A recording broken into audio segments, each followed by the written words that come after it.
Dia 19 de junho, meditação no Café com Deus Pai, do pastor Júnior Rostirola. Dê o primeiro passo. Disse então o Senhor a Moisés: Por que você está clamando a mim?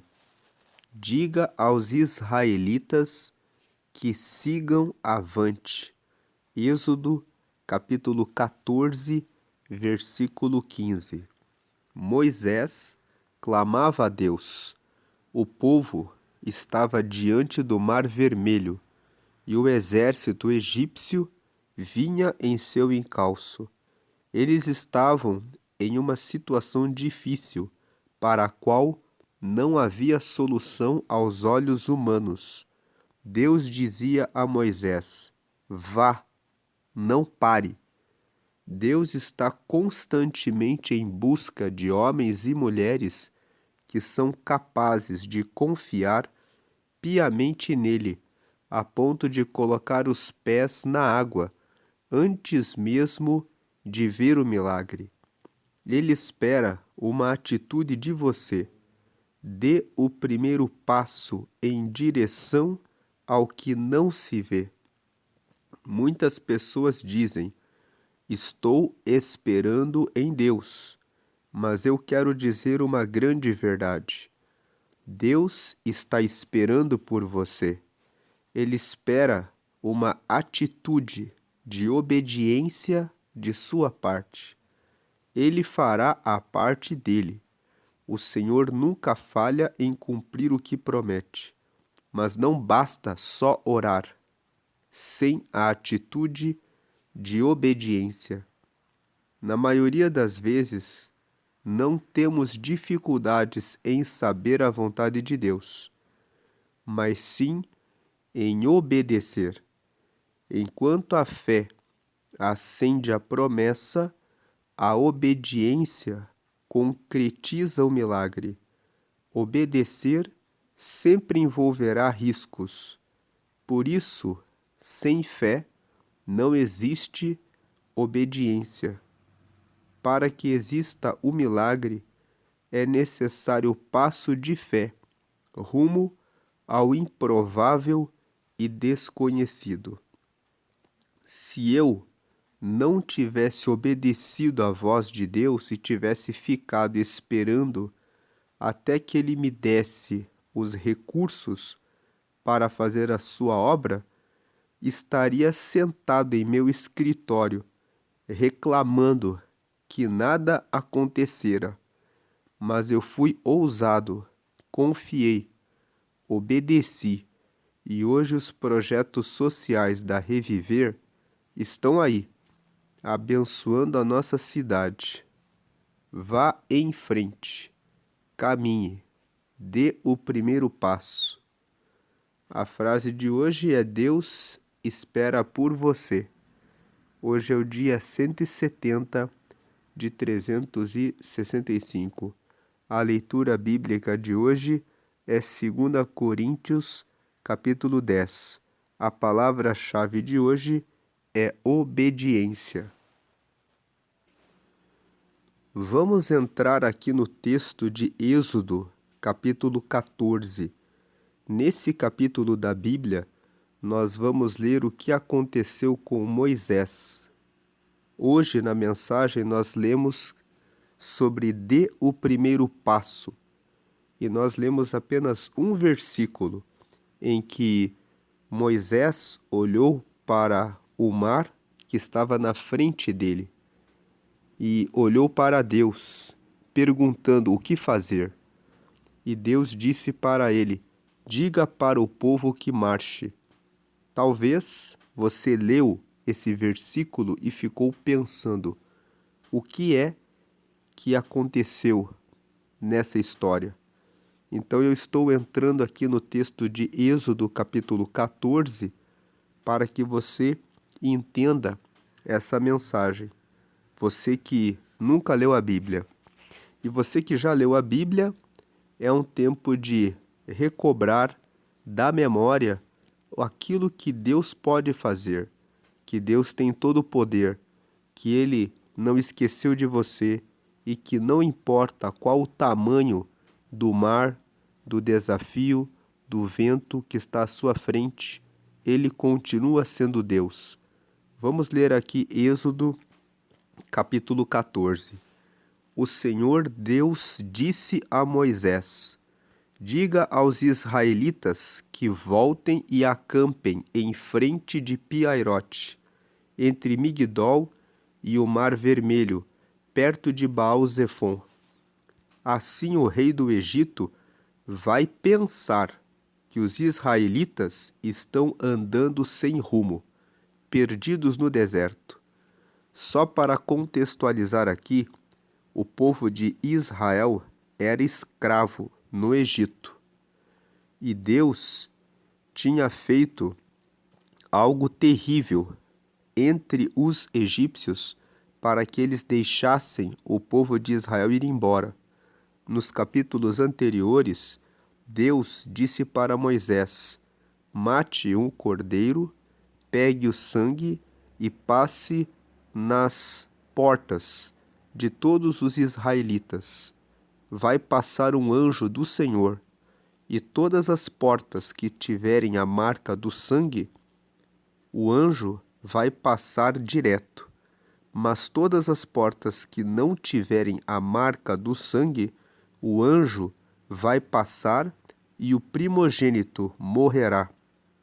E Deus disse isso porque o rei do Egito, que era o Faraó, não queria deixar o povo de Israel ir embora, porque eles eram escravos, então eles tinham o trabalho, o serviço dos israelitas gratuitamente. Mas Deus quis livrar o povo de Israel da escravidão. Então Deus decretou a morte dos primogênitos. Quando isso aconteceu, o Faraó e todos os egípcios, inclusive os animais, todos os primogênitos de todos os animais, morreram. O Faraó disse: saiam daqui, nós não queremos vocês aqui. Então o povo de Israel saiu e começaram a caminhar em direção ao deserto, porque Deus fez uma promessa que os levaria para uma terra prometida, a terra de Canaã, uma terra que teria bastante leite e bastante mel. Lendo a Bíblia mais à frente, Deus cumpriu essa promessa. Mas aqui, nesse momento, eles tinham acabado de sair do Egito e eles estavam entrando no deserto. Pensar como seria a terra prometida era uma coisa que nem passava na cabeça deles ainda. Eles apenas haviam recebido a promessa. Deus disse: saiam. E o Faraó tinha acabado de liberá-los para que eles caminhassem e fossem embora. E aqui nós lemos em Êxodo 14: o Senhor Deus disse a Moisés: diga aos israelitas que voltem e acampem em frente de Piairote, entre Migdol e o Mar Vermelho, perto de Baal-Zefon. Então eles estavam caminhando e ali onde eles estavam havia um mar, o Mar Vermelho. Aí no verso 3, Deus disse para eles: fiquem aí, para que eles pensem que vocês estão sem rumo. Deus estava criando uma confusão diante dos egípcios, que eram os inimigos dos israelitas. No verso 3, assim o rei do Egito vai pensar que os israelitas estão andando sem rumo, perdidos no deserto. Verso 4, eu farei com que o rei continue teimoso e persiga vocês. Então eu derrotarei o rei e o seu exército, mostrando assim o meu poder. E os egípcios ficarão sabendo que eu sou Deus, o Senhor. E os israelitas obedeceram. 5. Quando contaram ao rei do Egito que os israelitas tinham fugido, ele e os seus funcionários mudaram de ideia e disseram: vejam só o que fizemos. Deixamos que os nossos escravos, os israelitas, fugissem de nós. Então o rei mandou preparar o seu carro de guerra e o seu exército. Ele saiu com todos os carros de guerra, incluindo os 600 melhores, que eram comandados pelos seus oficiais. O Senhor fez com que Faraó, o rei do Egito, continuasse teimando, e ele foi atrás dos israelitas que estavam saindo de maneira vitoriosa. 9. Os egípcios, com todos os seus cavalos, carros de guerra e cavaleiros, saíram atrás dos israelitas e os alcançaram, onde eles estavam acampados, na beira do Mar Vermelho, perto de Piairote e de Baal-Zefon. Quando os israelitas viram o rei e o seu exército marchando contra eles, ficaram apavorados e gritaram pedindo a ajuda de Deus, o Senhor. E disseram a Moisés: Será que não havia sepulturas no Egito? Por que você nos trouxe para morrermos aqui no deserto? Veja só o que você fez nos tirando do Egito. 12. O que foi que lhe dissemos no Egito? Pedimos que nos deixasse em paz, trabalhando como escravos para os egípcios, pois é melhor ser escravo dos egípcios do que morrer aqui no deserto. Vejam só como que os israelitas ficaram com medo no momento em que eles viram o rei do Egito e os seus 600 carros de guerra, comandados pelos seus oficiais. E eles estavam no deserto, na frente estava o Mar Vermelho e não havia nenhuma saída. Então eles começaram a murmurar, começaram a reclamar contra Moisés, que era o líder deles, que tinha conduzido o povo para saírem do Egito. 13. Porém, Moisés respondeu: Não tenham medo. Fiquem firmes e vocês verão que o Senhor vai salvá-los hoje. Nunca mais vocês vão ver esses egípcios. Guarde essa palavra hoje para a sua vida, nesse texto aqui. Talvez na sua frente você está vendo uma situação terrível, difícil, e você está pensando assim: por que que Deus deixou eu chegar aqui? Veja que o povo estava nessa situação, mas Moisés respondeu: não tenham medo. E Deus está falando com você, com esse versículo, com essa mensagem aqui. Não tenha medo. Fique firme e você verá que o Senhor vai salvá-lo hoje, vai salvá-la hoje. Nunca mais vocês vão ver esses egípcios. Deus vai trazer uma solução para essa situação. Deus está à sua frente. Ele sabe o que você está passando. Agora o verso 14. Vocês não terão de fazer nada. O Senhor lutará por vocês. 15. O Senhor disse a Moisés: Por que você está me pedindo ajuda? Diga ao povo que marche. Agora pense no contexto que Moisés pede socorro a Deus e Deus diz: Você não tem que pedir o socorro, eu já estou com você. É só continuar andando, é só continuar marchando. Aí no verso 16: Levante o bastão e o estenda sobre o mar. A água se dividirá e os israelitas poderão passar em terra seca pelo meio do mar. Essa foi a resposta de Deus. Deus disse para Moisés: levante o bastão e estenda sobre o mar. As águas vão se abrir e vocês vão passar em terra seca. 17. Eu farei com que os egípcios fiquem ainda mais teimosos e eles entrarão no mar atrás dos israelitas. E eu ficarei famoso quando derrotar o rei do Egito, todo o seu exército, os seus carros de guerra e os seus cavaleiros. Só para entender aqui o contexto, O Egito, nessa época, era a maior potência do mundo antigo. Era o país mais poderoso nessa época. Então, quando Deus fala para o povo de Israel, vá e passe pelo Mar Vermelho, que eu vou fazer eles perseguirem vocês e os derrotarei e ficarei famoso, Deus estava dizendo: o Egito será destruído, será vencido, e todos saberão que o Senhor é Deus. Aí no verso 18: quando eu derrotar os egípcios, eles saberão que eu sou Deus, o Senhor.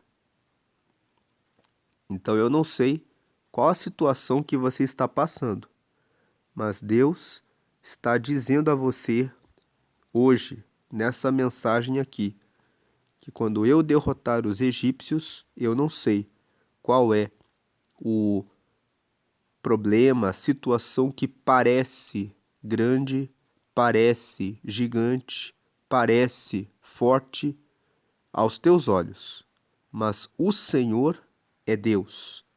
Então, quando eu derrotar os egípcios, eles saberão que eu sou Deus, o Senhor. E o Senhor está dizendo: lembre-se, meu filho, eu sou Deus, o teu Senhor. Então, Deus é o Senhor. Verso 19: então o anjo de Deus, que ia na frente dos israelitas, Deus tem um anjo que vai à sua frente, mudou de lugar e passou para trás. Também a coluna de nuvem saiu da frente deles e foi para trás. Havia uma coluna de nuvem que cobria os céus, porque no deserto é muito quente durante o dia. E uma nuvem sempre ia sobre o povo de Israel para protegê-los do calor. Na hora que o anjo de Deus veio, aquela nuvem passou para trás. 20, ficando entre os egípcios e os israelitas. E a nuvem era escura para os egípcios, porém iluminava o povo de Israel. Assim, durante a noite inteira, o exército egípcio não conseguiu chegar perto dos israelitas. Durante a noite, havia uma coluna de fogo que acompanhava o povo de Israel. A coluna trazia luz e trazia calor contra o frio do deserto. Aqui, nesse momento, eles estava anoitecendo. Então, a nuvem ainda estava ali acompanhando o povo de Israel. Verso 21. Moisés estendeu a mão sobre o mar, e Deus, o Senhor, com um vento leste muito forte, fez com que o mar recuasse. O vento soprou a noite inteira e fez o mar virar terra seca, e as águas foram divididas. 22. E os israelitas passaram pelo mar em terra seca, com muralhas de água nos dois lados. 23. Os egípcios os perseguiram e foram atrás deles até o meio do mar, com todos os seus cavalos, carros de guerra e cavaleiros. 24. Logo antes de amanhecer, da coluna de fogo e de nuvem, o Senhor olhou para o exército dos egípcios e fez com que eles ficassem apavorados. 25. Os carros de guerra andavam com grande dificuldade, pois Deus fez com que as rodas ficassem atoladas. Então os egípcios disseram: vamos fugir dos israelitas. O Senhor está lutando a favor deles e contra nós. Veja esse versículo 25. Os carros de guerra andavam com grande dificuldade, pois Deus fez com que as rodas ficassem atoladas. Então os egípcios disseram: vamos fugir dos israelitas. O Senhor está lutando a favor deles e contra nós. Se você está cercado por algum adversário, por algum inimigo, é isso que ele vai dizer. Vamos fugir desse homem de Deus, dessa mulher de Deus, porque o Senhor está lutando a favor dele e a favor dela. O Senhor está na sua frente. 26. Então o Senhor Deus disse a Moisés: estenda a mão sobre o mar para que as águas voltem e cubram os egípcios, os seus carros de guerra e os seus cavaleiros. 27. Moisés estendeu a mão sobre o mar, e quando amanheceu, o mar voltou ao normal. Os egípcios tentaram escapar das águas, porém o Senhor os jogou dentro do mar. 28. As águas voltaram e cobriram os carros de guerra, os cavaleiros e todo o exército egípcio que havia perseguido os israelitas no mar, e não sobrou nenhum egípcio com vida. 29. Mas os israelitas atravessaram o mar em terra seca, com muralhas de água nos dois lados. 30. Naquele dia, o Senhor salvou o povo de Israel dos egípcios, e os israelitas os viram mortos na praia. 31. Quando viram o poder com que o Senhor havia derrotado os egípcios, os israelitas o temeram e creram em Deus, o Senhor, e no seu servo Moisés. Então, aqui está o texto.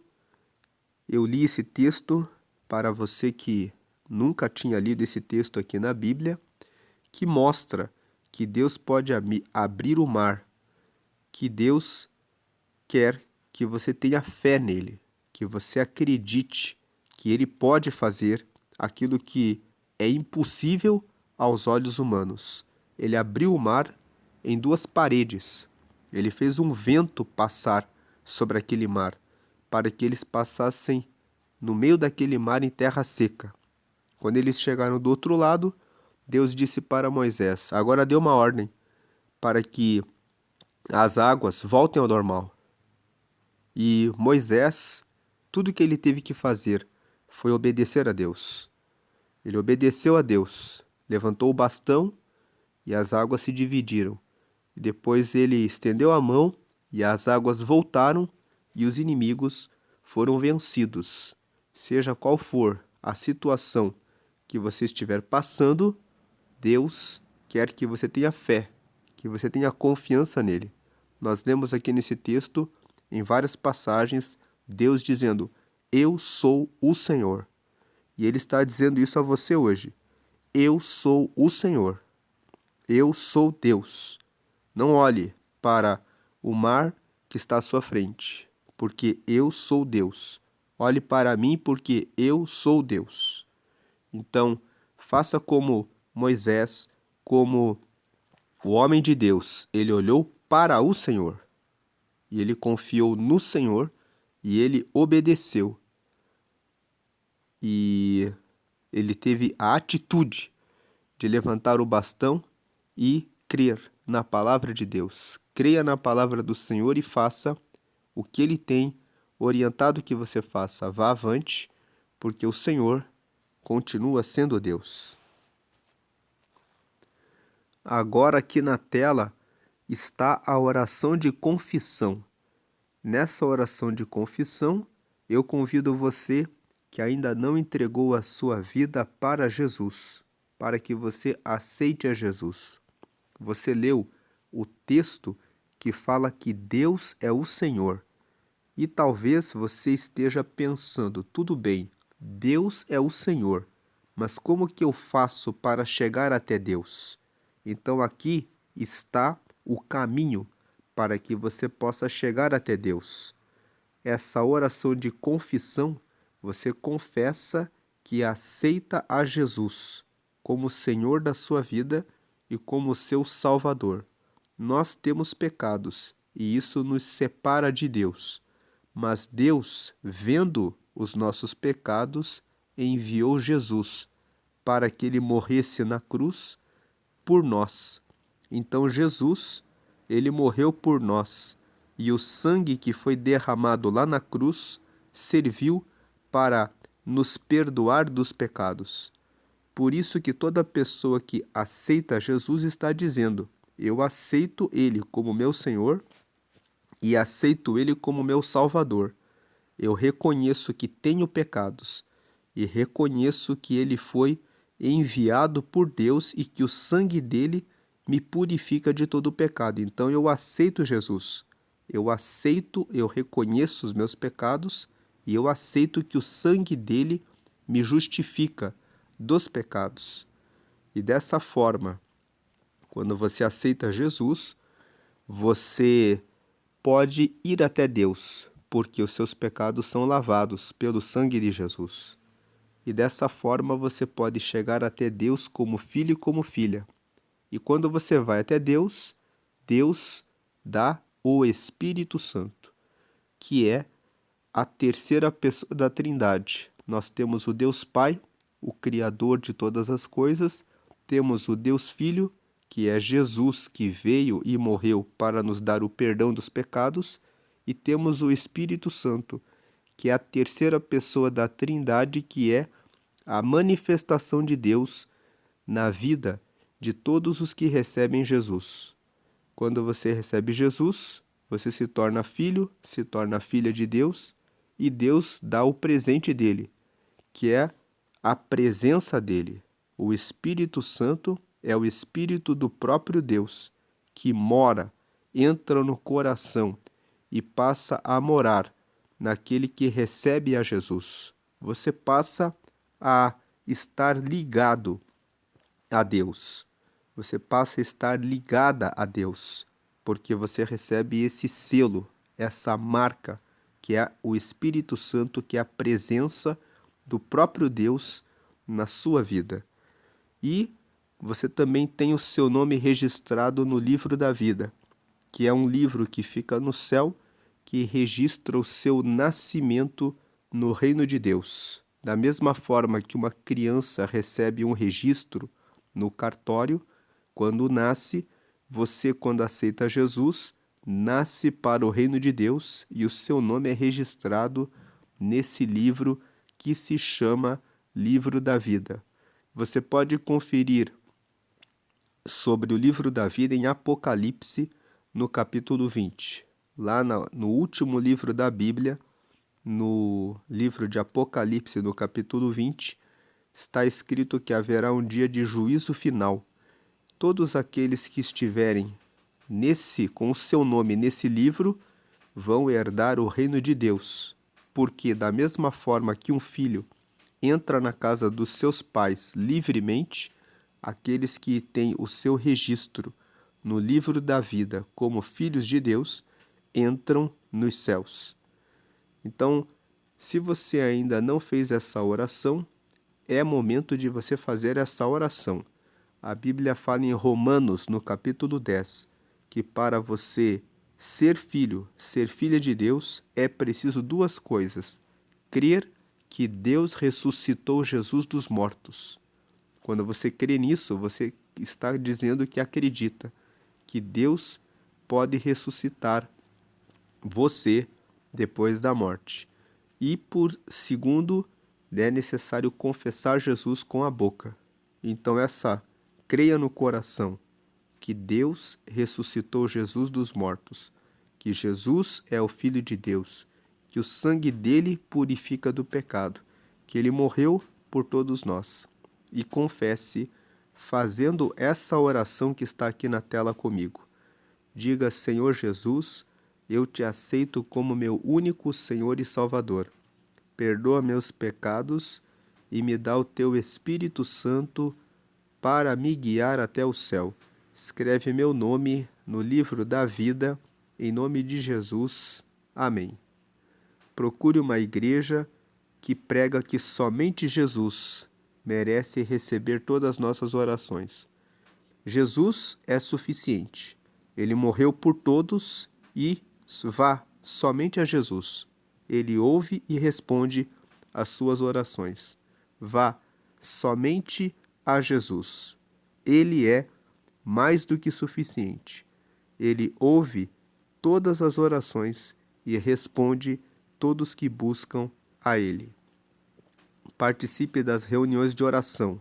ore todos os dias. A oração é uma conversa franca com Deus. Fale com Ele todos os dias. Ele responderá às suas dúvidas e lhe mostrará o caminho que Ele tem para você.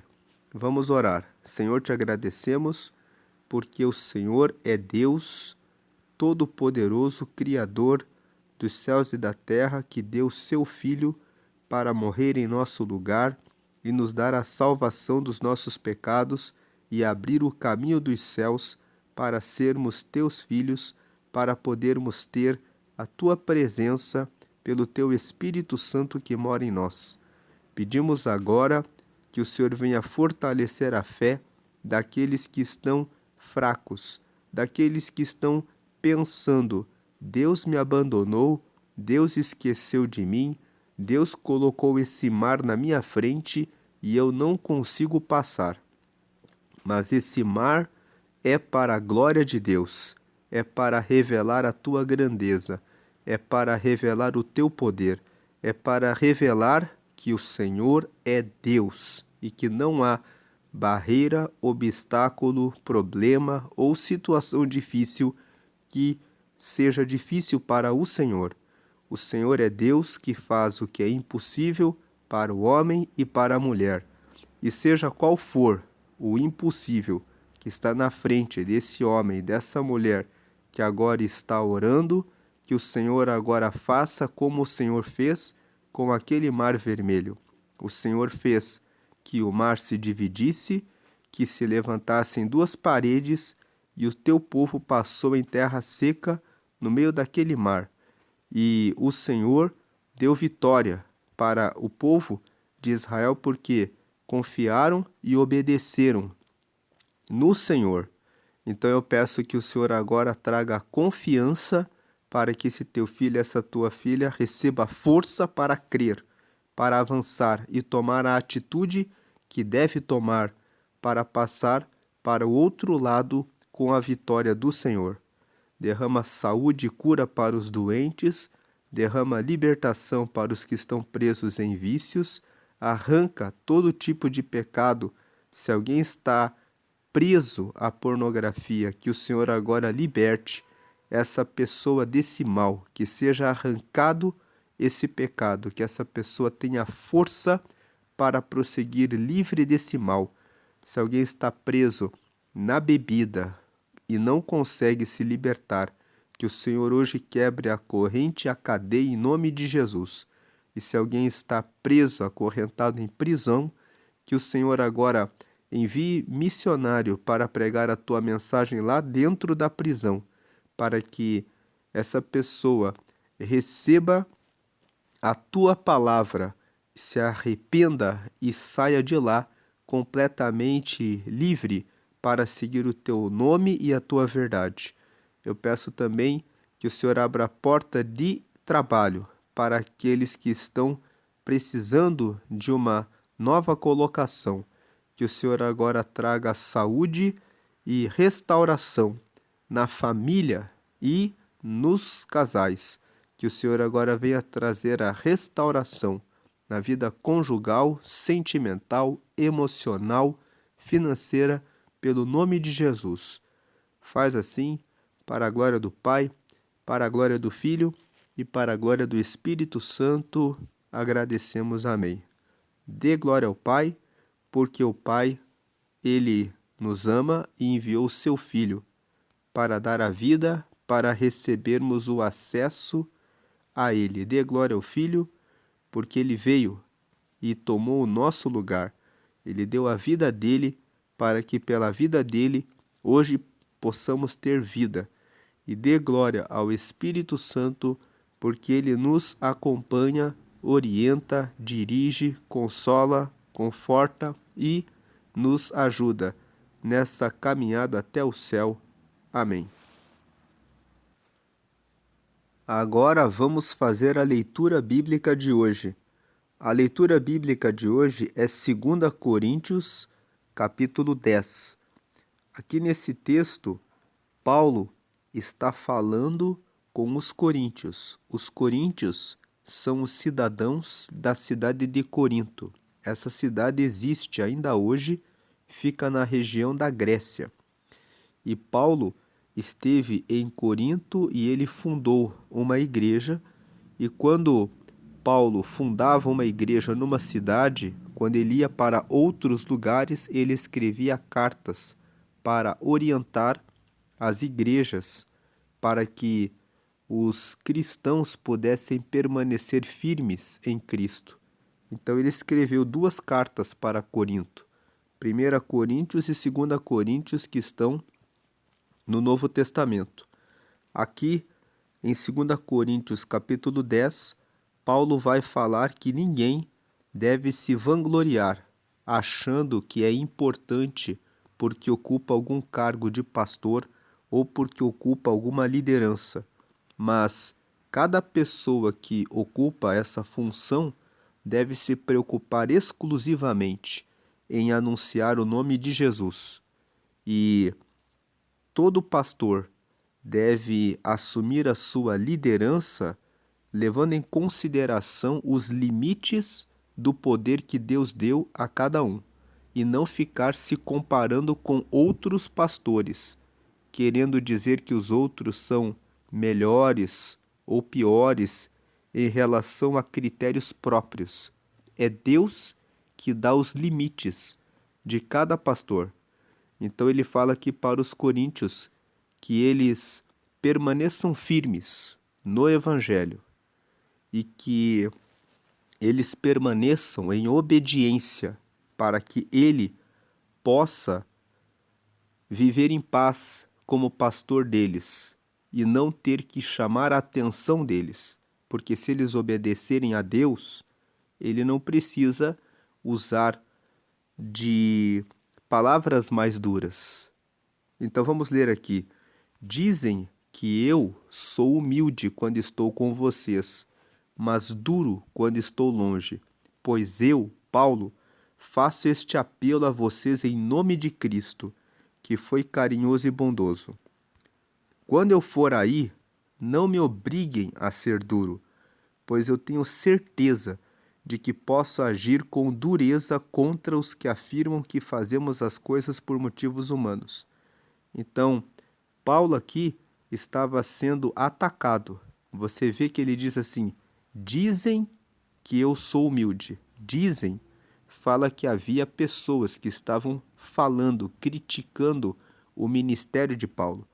E eram outros pregadores que estavam dizendo que Paulo, quando ele estava em Corinto falando com o povo, que ele era humilde, que ele não tinha nenhuma expressão, mas quando ele escrevia as cartas, o conteúdo das cartas era muito duro. Então eles estavam criticando Paulo. E Paulo fala aqui: dizem que eu sou humilde quando estou com vocês, mas duro quando estou longe. Pois eu, Paulo, faço este apelo a vocês em nome de Cristo, que foi carinhoso e bondoso. Então agora ele vai fazer um apelo para eles. Qual que é o apelo? Está aqui no verso 2. Quando eu for aí, não me obriguem a ser duro, pois eu tenho certeza de que posso agir com dureza contra os que afirmam que fazemos as coisas por motivos humanos.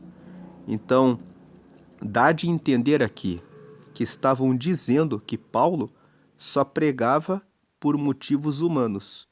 Então, Paulo está fazendo um apelo aqui na carta. Quando eu estiver aí com vocês, não me obriguem a ser duro. Se eu tiver que ser duro e tiver que dizer a verdade, eu vou dizer a verdade. Eu vou me posicionar. Então, aqui nós colhemos um ensinamento para a nossa vida cristã, que nós precisamos nos posicionar como cristãos. Se alguém aponta o dedo e fala coisas que são mentirosas, nós devemos dizer: isso é mentira. E devemos sempre andar com a nossa vida em correção diante de Deus. Quando estamos corretos, podemos tranquilamente ser duros, dizendo: você está errado, isso é mentira. Então prove, porque existem os caluniadores, os mentirosos, os enganadores. Agora, verso 3. É claro que somos humanos, mas não lutamos por motivos humanos. Paulo estava sendo acusado de ser um pregador que pregava por motivos humanos. E ele está aqui dizendo: é lógico que eu sou humano, mas eu não estou. É lógico que quando eu prego, quando eu faço as coisas do reino de Deus, eu estou agindo como uma pessoa. Mas o motivo, que é uma coisa que vocês não veem, eu não estou lutando por motivos humanos. Verso 4: as armas que usamos na nossa luta não são do mundo, são armas poderosas de Deus, capazes de destruir fortalezas, e assim destruímos ideias falsas.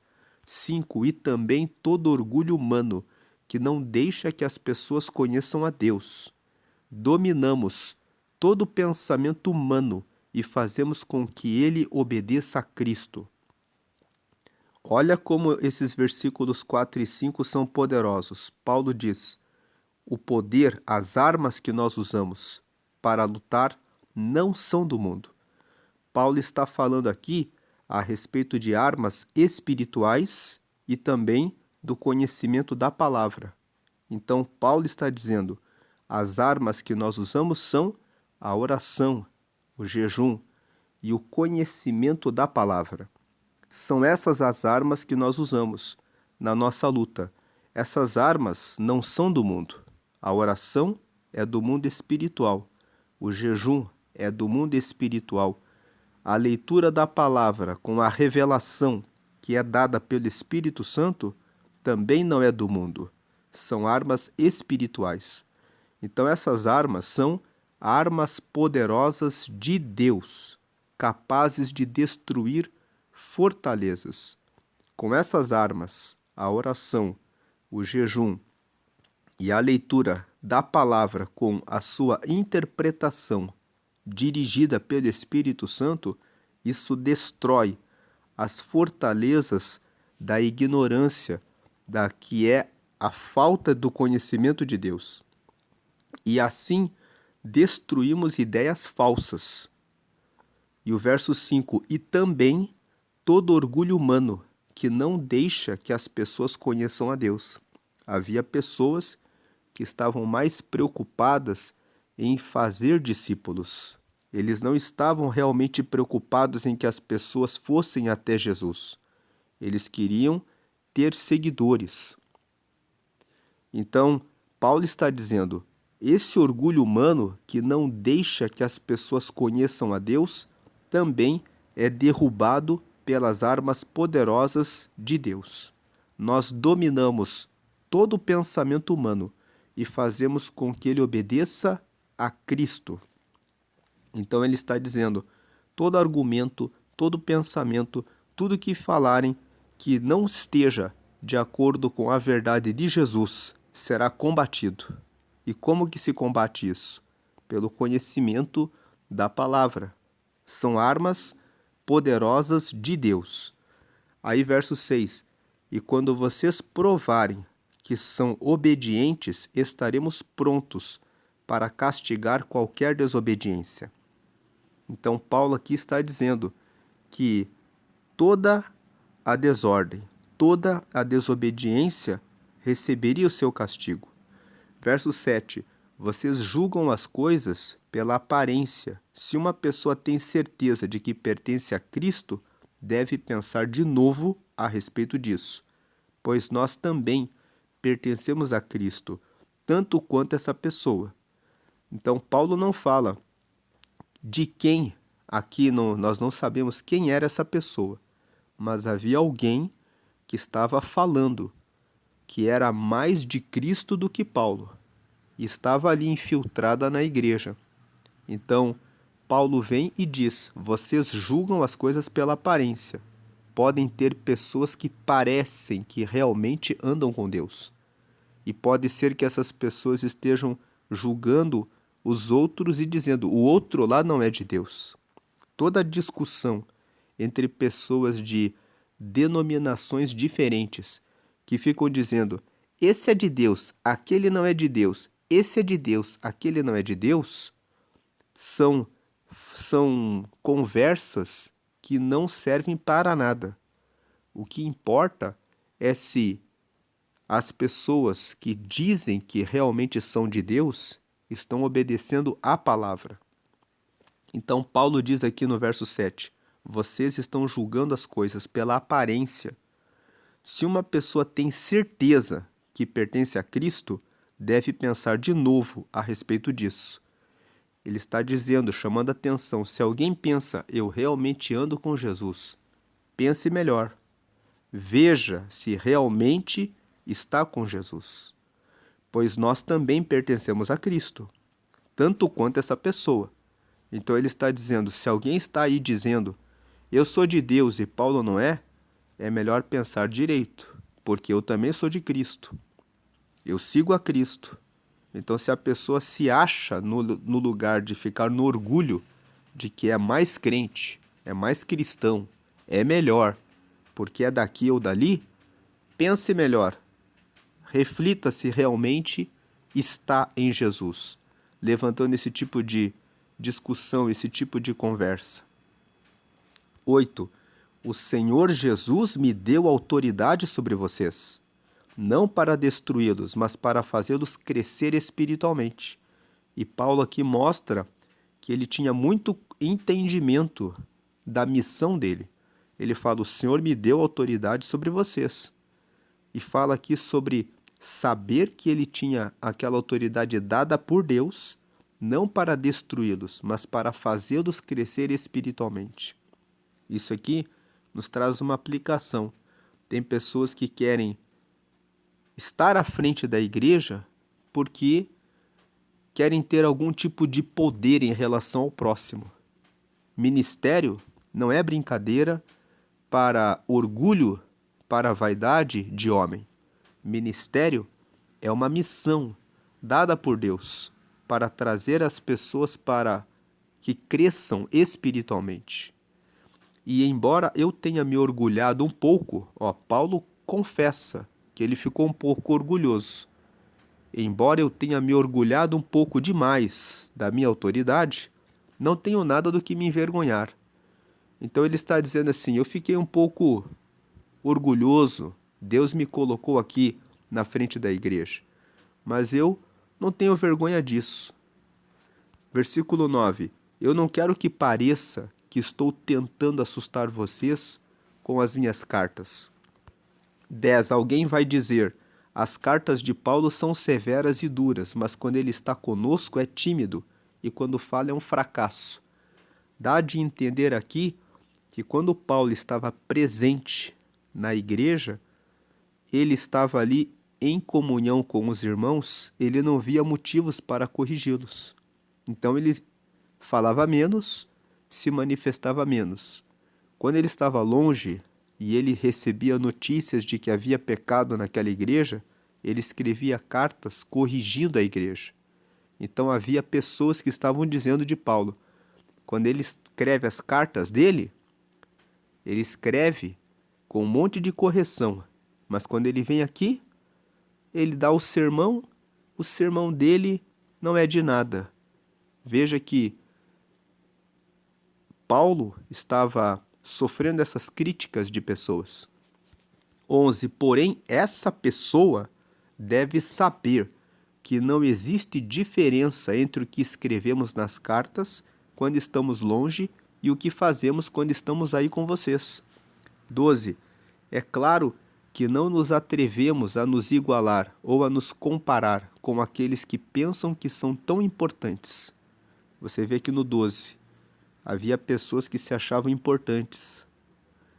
Então, Paulo fala aqui, é claro que eu nem me atrevo, nem nos atrevemos a nos igualar ou a nos comparar com aqueles que pensam que são tão importantes. Paulo está dizendo, não vale a pena. Se a pessoa é tão importante, se acha tão importante, eu não vou nem me comparar com essa pessoa. Olha o que ele fala no 12, como são ignorantes, ou seja, não sabem de nada. Primeiro, eles resolvem quais as medidas que irão usar para se medir, e depois eles se julgam de acordo com essas mesmas medidas. Isso aqui tem uma aplicação para os dias de hoje.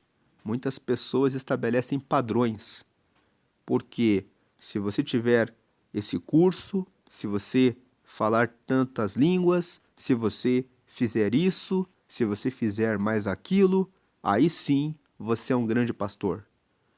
Então, tem pessoas que querem estabelecer como que Deus usa cada pessoa. E Paulo está dizendo: eu não vou nem me comparar com eles, porque eles são tão orgulhosos e colocaram uma medida para se medirem que eu não vou entrar nesse jogo. Eu não vou entrar nessa conversa. A única coisa que eu sei, Paulo aqui falando, é: Deus me deu autoridade para ajudar vocês a crescerem espiritualmente. E eu fiquei um pouco orgulhoso disso, sim. Mas eu não me condeno disso. É como se Paulo dissesse, não que ele estivesse justificando orgulho, mas ele está sendo sincero, dizendo: eu tenho orgulho de que Deus me chamou para ajudar vocês espiritualmente. E eu digo mesmo que tive isso, mas eu não vou ficar me comparando com esses que são bem orgulhosos e que pensam que são melhores do que os outros. 13. Nós não vamos nos orgulhar além de certos limites. Deus é quem põe os limites no nosso campo de trabalho e Ele nos deixou chegar até vocês em Corinto. Veja aqui no 13, ele fala: o nosso orgulho tem limite. Deus nos colocou como líderes. Eu tenho aqui a alegria, o orgulho, mas eu não vou além dos certos limites. 14. Desde que vocês estão dentro desses limites, não fomos além deles, quando chegamos até aí levando o Evangelho de Cristo. 15. Assim, não nos orgulhamos do trabalho que outros têm feito em lugares que vão além dos limites que Deus nos deu. Pelo contrário, esperamos que a fé que vocês têm possa crescer e que nós possamos fazer um trabalho ainda maior entre vocês, sempre dentro dos limites que Deus tem posto para nós. Aqui nós temos um alerta. Se você é líder de algum trabalho na igreja, se você faz alguma coisa, é preciso saber quais são os limites que Deus deu para eu fazer. Deus, ele coloca algumas balizas para cada filho, para cada filha. E é preciso, podemos ter aqui esse orgulho, como Paulo está falando. Qual o orgulho? O orgulho é: que bom que Deus está me usando para ajudar essas pessoas a crescerem espiritualmente. É esse orgulho que Paulo está falando. Não aquele orgulho de: agora eu mando nesse povo, agora eu sou o líder, o que está aqui na frente de todas as pessoas. Não. Tanto que ele fala aqui: eu tenho o orgulho dentro dos limites de Deus, dentro dos limites do que Deus me chamou. E eu não tenho orgulho em relação ao trabalho que Deus deu para os outros. Eu vou e fico dentro dos limites do que Deus me chamou. 16. Então poderemos anunciar o Evangelho em outras regiões além daquela onde vocês moram. Agora Paulo fala: depois que eu cumprir a missão que eu tenho com vocês, eu vou poder anunciar em outros lugares. Isso sem entrar em campos de outras pessoas, para não nos orgulharmos do trabalho feito por elas. Então aqui Paulo, ele reconhece: Deus, ele tem um trabalho na vida de cada pessoa. Ele fala: o que Deus reservou para outros pregadores, para outras pessoas, é para elas. Eu só quero cumprir a missão que Deus deu para eu fazer. 17. Como dizem as Escrituras Sagradas: quem quiser se orgulhar, que se orgulhe daquilo que o Senhor faz. Aqui ele coloca por terra todo orgulho humano. Ele fala: quem quer se orgulhar de alguma coisa, que se orgulhe daquilo que o Senhor faz. 18. Pois a pessoa só é aprovada quando o Senhor a aprova, e não quando é aprovada por si mesma. Aqui Paulo termina dizendo: essas pessoas que colocam medidas e dizem, porque eu fiz isso e aquilo, e se medem pelas suas próprias medidas, elas estão iludidas, estão enganadas. Nós devemos somente cumprir aquilo que Deus nos chamou para cumprir, dentro dos limites para os quais Deus nos chamou para cumprir. Então, esse é o texto de 2 Coríntios, capítulo 10. Nos traz uma orientação a respeito da missão de ajudar todos os que estão à nossa volta a crescerem espiritualmente. Essa missão não é só minha, não é só de Paulo, é de todos. Você que está ouvindo essa mensagem talvez esteja pensando: mas eu aceitei a Jesus há pouco tempo. Mas você tem a missão de falar de Jesus para as pessoas da sua casa, para os seus amigos, para as pessoas que trabalham com você, que são seus sócios, que estão próximas a você e que você pode falar a respeito das experiências que Deus tem dado a você. É você que vai alcançar o seu familiar, é você que vai alcançar o seu vizinho, o seu colega de trabalho, o seu sócio. Eu não tenho como chegar a essas pessoas que você conhece, e nem você pode chegar perto das pessoas que eu conheço, porque cada pessoa Deus chama para cumprir o seu chamado dentro dos seus limites. Cada pessoa que está aqui ouvindo essa mensagem tem essa missão de anunciar a mensagem de Deus para as pessoas ao redor, para as pessoas à volta, sem ficar olhando para o que os outros estão fazendo, querendo apontar o dedo para os outros, querendo criticar os outros, porque isso não vai nos levar a lugar nenhum. Mas o pregar a mensagem de Deus para as pessoas ao nosso redor vai trazer muito resultado.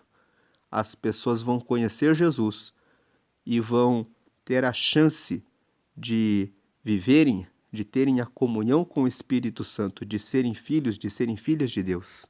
E isso está na mão de todos nós, dentro dos limites do que Deus colocou para cada um de nós.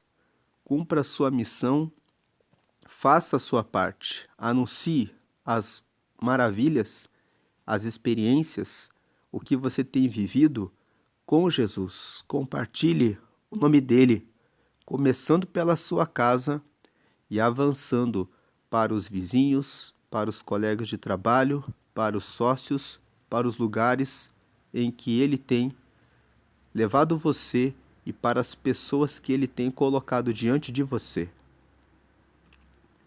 Encerramos por aqui. Dê glória ao Pai, dê glória ao Filho e glória ao Espírito Santo, porque, lembrando, o Pai enviou o Filho para nos abrir o caminho para podermos ser seus filhos. Dê glória ao Filho, porque ele aceitou a proposta do Pai e veio e assumiu o nosso lugar e morreu em nosso lugar. E dê glória ao Espírito Santo, porque o Espírito Santo nos consola, nos conforta, nos apoia, nos ajuda e nos socorre em todo o tempo e está conosco até o fim dos tempos. Amém.